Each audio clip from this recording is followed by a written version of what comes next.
Hi, my name is Jamie Edwards, and I'm the Career Services Specialist at Genesee Community College. Today, you'll be learning how to write a cover letter. We in the Career Services Office are available and willing to help you through this process. We are located on the Batavia campus in B201. If you have any questions, please feel free to contact us. You can contact us by simply stopping in, giving us a call, or emailing us.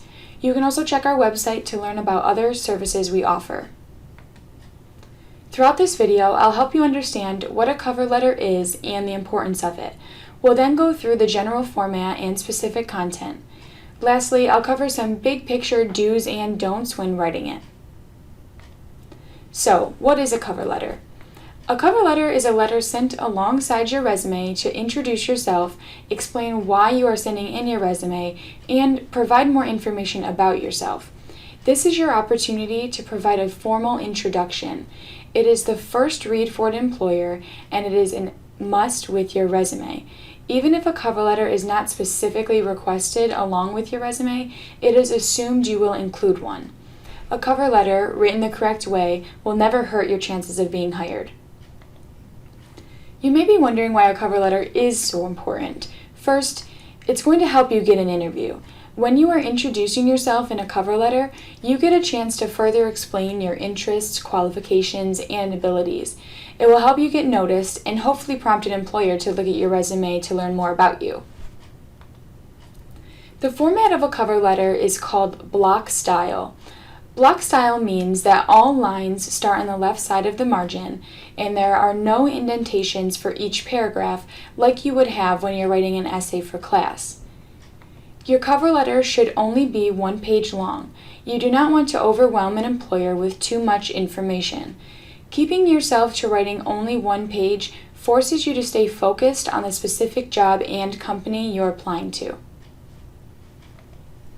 Here you can see an example of the format.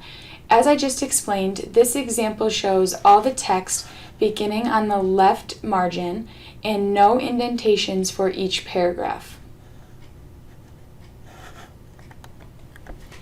Now that you understand what a cover letter is, why it's so important, and the basic format, we'll get into the details of content.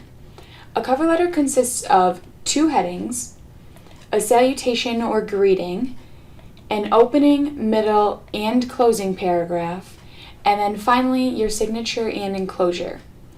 To further explain, let's break down the specifics of each. The top of your cover letter consists of 2 headings, the first of which is your heading, essentially your contact information. First, you'll want to include your name. You want this to be the first thing an employer sees, so make the text size larger than the rest. Next, you'll have your address, including city, state, and zip code. You want to include the address you are currently residing and checking your mail at. You also will list your phone number. Since you may not always be available to answer your phone, please double check your voicemail greeting to be sure it's professional. Your email address. It's recommended to use your GCC email. However, you can use your personal account as long as it is appropriate.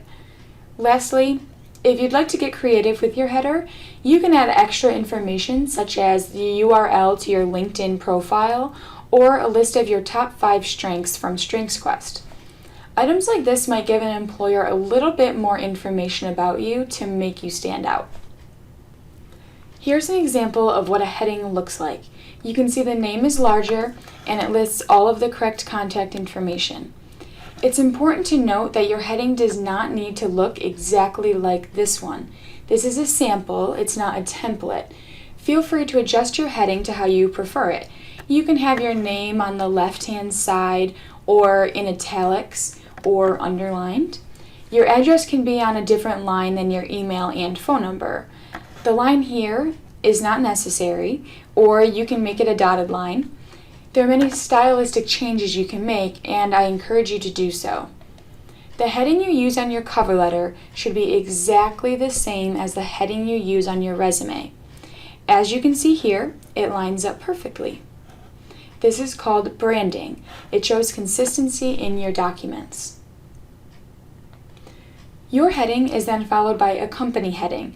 Before you begin adding in the company heading, you should always include the date. This is the date that you are sending the letter, not necessarily the date you are writing it. The company heading then consists of first, the name of the employer, and the job title of that employer. When deciding who to list as the name of the employer, check the job posting for a contact person. If no one is listed, feel free to call the company and ask who the point of contact is. If you cannot figure out who the contact is, you can skip including that information.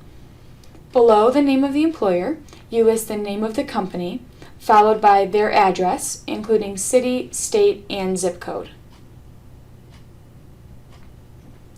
After the company heading, you should leave one space and then add in the salutation or greeting. The preferred way to write your salutation is by using the name of the employer. You can use Dear Mr., Mrs., Miss, or Doctor, whichever is appropriate. Be sure you use the correct one. For example, myself, Jamie Edwards, could easily be a guy's name. You want to be sure you do not write Mr. to a Miss, or do not write Doctor if it is appropriate. If you're unsure of the correct salutation, you can use an alternate option of either simply writing attention followed by the name of the employer, or stating Dear Hiring Manager. In no circumstances should you use the phrase to whom it may concern. This is a very default greeting that does not show much concern for who is reading your letter. Here you can see an example of both headings together followed by the salutation. The date is after your heading, but before the company heading. You can see the name of the employer, their job title, and then the company name and address. There's a space here, and then the salutation, which ends with a colon, not a comma. So now you can begin writing the actual letter portion of the cover letter. You will begin with your opening paragraph. In this paragraph, you'll state the position you are applying for and where you learned of the position. You may have found the job posting on the company's webpage or external website such as Indeed.com.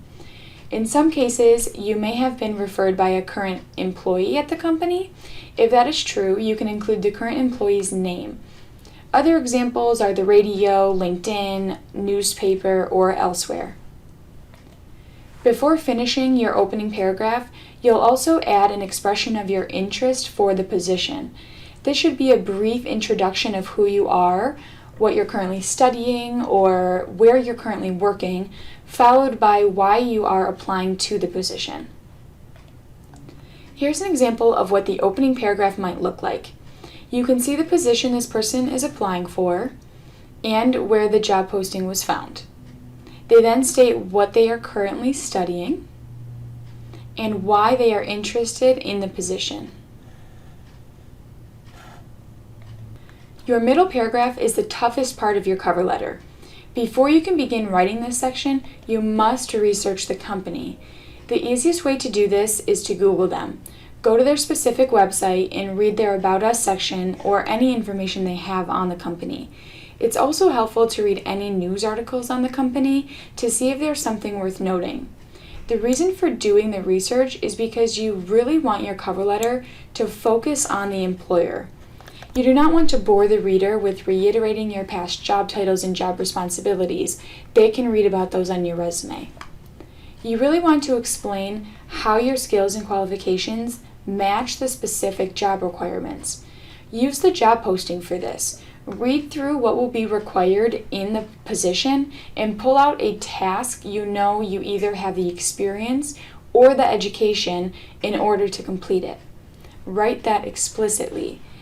You should do this at least twice, with detailed examples of your past work. You will then end your middle paragraph with showing the employer that you really would love this job. You can do this by stating how your values, skills, or abilities align with the company's mission, vision, or values. You can take this information right from their website. This is your chance to state why you would want to work for this company and really sell them on it.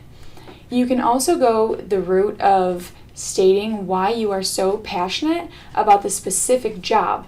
Explain what makes you so interested in the position and why this job posting stood out to you.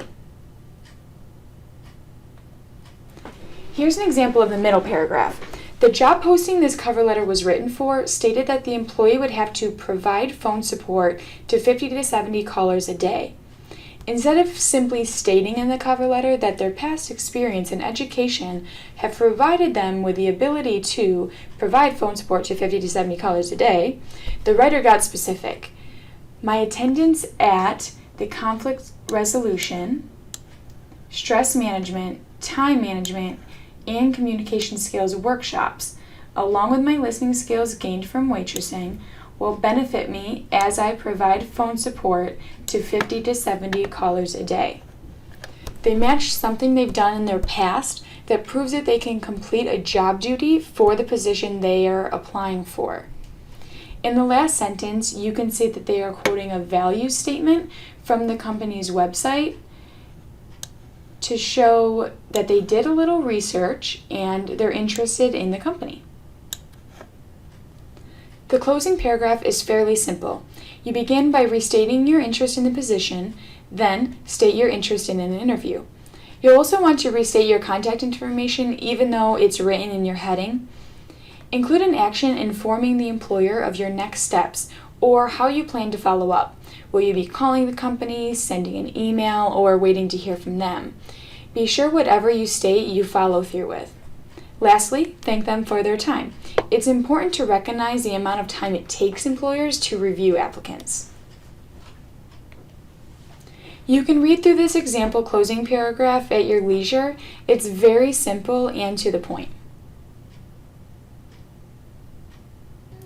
The last part of your cover letter is your signature. For your closing, use a professional sign-off such as yours truly, sincerely, or respectfully. You'll then leave a space to sign your name. When turning in your cover letter electronically, you should scan a signature to your computer and paste it onto your cover letter. When handing your cover letter to someone, it should be hand-signed with the same color ink as your text. Following the space you left for your signature, you will print or type your name. Below your name, you'll have the word enclosure.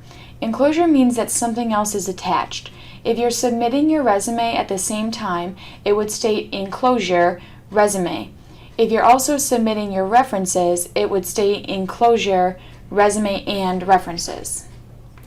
Let's talk some general do's of a cover letter. You absolutely must customize each letter. If you can use the same cover letter for 2 different job postings, it's not a good enough cover letter. Check your grammar and spelling. Small errors can make a big difference when comparing 2 like candidates. One mistake can put you in the don't hire pile. Use standard fonts such as Arial, Times New Roman, Calibri, or others. Do not use very artsy fonts such as Comic Sans. Using font size 10 to 12 is typically good. Any smaller would be difficult to read, and any larger will look funny. Cover letters are single-spaced. Print on quality white or off-white paper. There is paper called resume paper. I would suggest purchasing some for when you're submitting resumes and cover letters in person or bringing them to an interview. However, most of the time you're submitting online. In that case, you should save your cover letter as a PDF. This eliminates the chances of track changes and red marks showing up when the employer opens the file. PDFs keep the formatting consistent. Using keywords throughout your cover letter will help you stand out to an employer. Keywords are words that are commonly used in the field you're applying to. A simple way to identify them is from the job description.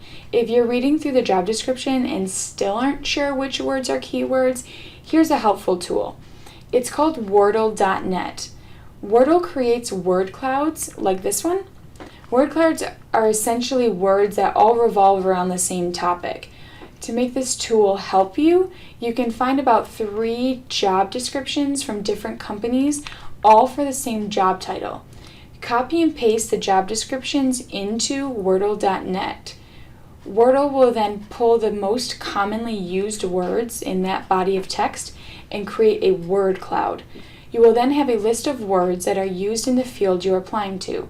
Take those words and integrate them into your cover letter. It's also important to use key phrases. Using action or results-oriented language is helpful. Words like increased, reduced, implemented, designed, or created. You should also use skill-related language such as wrote, planned, enabled, or built. Another key phrase would be recognition-related language such as honored, awarded, promoted, selected, or credited.